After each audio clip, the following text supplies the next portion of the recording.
Operation Sindoor ఇప్పుడు ఎక్కడ చూసినా ఇదే మాట, ఇదే చర్చ. దాయాది పాకిస్తాన్ పరిధిలోని ఉగ్ర శిబిరాలపై భారత సైన్యం చేసిన మెరుపు దాడితో మొదలైన ప్రకంపనలు కొనసాగుతూనే ఉన్నాయి.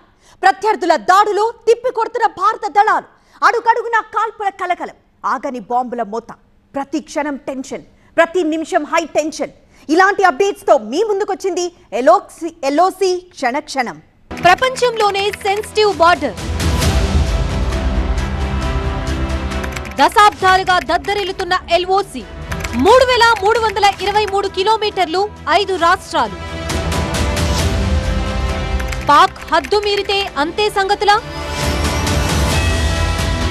ప్రపంచంలోనే అత్యంత సున్నితమైన, ఉద్విగ్నభరితమైన వాతావరణం కలిగిన ఏకైక అంతర్జాతీయ సరిహద్దు భారత్ పాకిస్తాన్ల మధ్య ఉంది. 1947లో భారత్ నుంచి విడిపోయి పాకిస్తాన్ గా ఏర్పడి రెండు దేశాలు ఈ సరిహద్దుని పంచుకుంటున్నాయి. జమ్మూ కాశ్మీర్లోని వివాదాస్పద లైన్ ఆఫ్ కంట్రోల్ ఎల్ఓసితో సహా చాలా భాగాలు ఇందులో ఉన్నాయి. భారత్ పాక్ల మధ్య మొత్తం 3323 కిలోమీటర్ల సరిహద్దు ఉంది. జమ్మూ కాశ్మీర్, లడాక్, పంజాబ్, రాజస్థాన్, గుజరాత్ రాష్ట్రాల్ని కలుపుతూ భిన్నమైన భౌగోళిక ప్రాంతాల్ని ఇది కవర్ చేస్తోంది. ఉత్తరాన సియాచిన్ గ్లేసియర్ నుండి దక్షిణాన గుజరాత్, సింధ్ మధ్య సర్క్రీక్ వరకు విస్తరించి ఉంది. పంజాబ్, రాజస్థాన్, గుజరాత్ రాష్ట్రాల్ని తాకుతూ వెళ్లే రాడ్క్లిఫ్ లైన్ రెండు దేశాలు పరస్పరం అంగీకారంతో ఏర్పాటు చేసుకున్న అంతర్జాతీయ సరిహద్దుగా గుర్తింపు పొందింది. దీని పొడవు సుమారు 2308 కిలోమీటర్లు.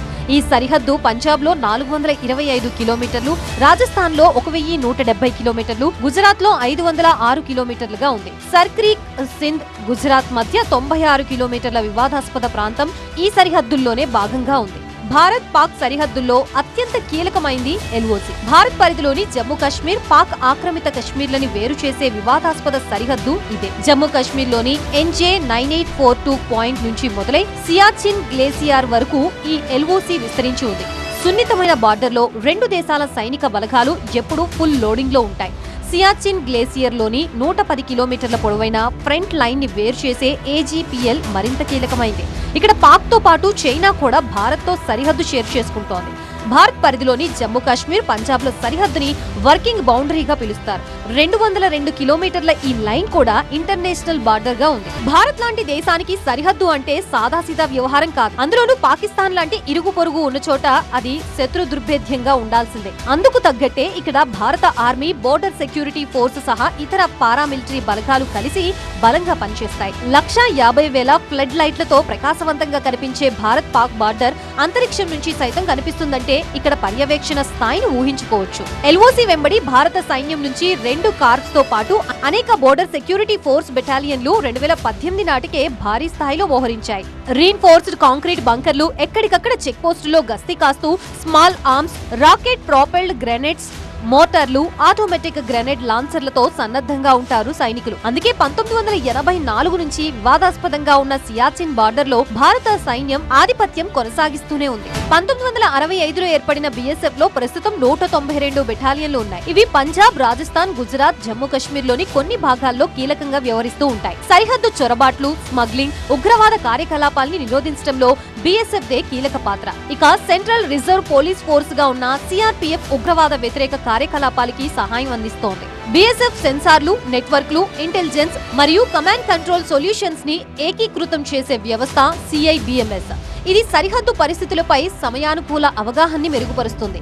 ఎల్ఓసి వెంబడి భద్రతా విషయంలో జమ్మూ కాశ్మీర్ పోలీసులది కూడా ఆర్మీతో సమానమైన పాత్రేనని చెప్పాలి. భారత సైన్యంతో కలిసి కార్డన్ సెర్చ్ ఆపరేషన్లు నిర్వహించడంలో ఇక్కడి పోలీసులు అలర్ట్ గా ఉంటారు. సో సైనిక బలగం విషయంలో మన సరిహద్దుల్లోకి పాక్ చొరబడాలంటే చాలా రిస్క్ అన్నమాట.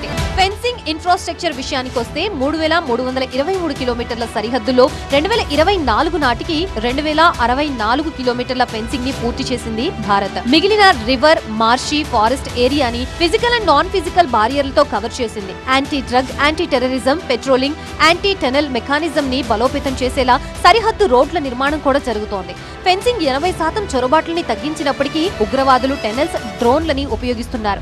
దీంతో anti tunnel mechanism, anti drone టెక్నాలజీని డెవలప్ చేస్తోంది భారత్. NTRO శాటిలైట్ ఇమేజరీ, డ్రోన్లు, ఎలక్ట్రానిక్ సిగ్నల్స్ ద్వారా రియల్ టైమ్ ఇంటెలిజెన్స్ అందిస్తోంది. ఇటీవలే ఆపరేషన్ సింధూర్ లో ఉగ్రవాద శిబిరాల్ని ఖచ్చితంగా లక్ష్యంగా చేసుకోవడంలో ఇదే బాగా సహాయపడింది. Border infrastructure and management scheme కింద 2021-2026 మధ్య 13,020 కోట్లతో ఫెన్సింగ్, రోడ్లు, బోర్డర్ అవుట్ పోస్టులు, హెలీప్యాడ్లు, టెక్నాలజికల్ సొల్యూషన్స్ అభివృద్ధి పనులు చేపట్టింది భారత ప్రభుత్వం.